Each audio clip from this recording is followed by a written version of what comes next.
নিজের চোখে দেখা। কিছুদিন আগে একটা জানাজা পড়িয়েছে, খোদার কসম করে বলছে 6:30 ইন্তেকাল করেছে। হসপিটালের বিল দেনেওয়ালা নাই, 4 সন্তান। অ্যাম্বুলেন্সে ঘরে ঘরে আসবে, 1000-1200 টাকার বিল দেনেওয়ালা নাই। কি বুঝলেন? ক্ষণস্থায়ী দুনিয়া।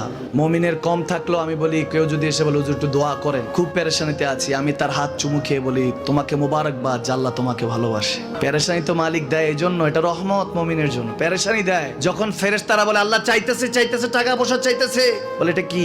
বলে ফাসেক, দে বিদায় কর। তার চাওয়া চাই, বিরক্ত লাগে, বিদায় কর, কি লাগে দে। মুমিন যখন চাইতে থাকে আল্লাহ আমাকে কিছু লাগবে, যখন একটু করে চায় আমার মাটাকে সুস্থ করে দাও, বাবাটাকে আল্লাহ আমার স্ত্রীকে, আমার আমাকে একটু তৌফিক দাও, চাইতে থাকে মুমিন। আল্লাহ বলে যখন ফেরেশতারা দেখে মুমিন চাচ্ছে, দেরি করতে পারে না, তাড়াতাড়ি খাজানা নিয়ে দিতে নেবে, আল্লাহ বলে রাখোস না, এত তাড়াহুড়া কিসে?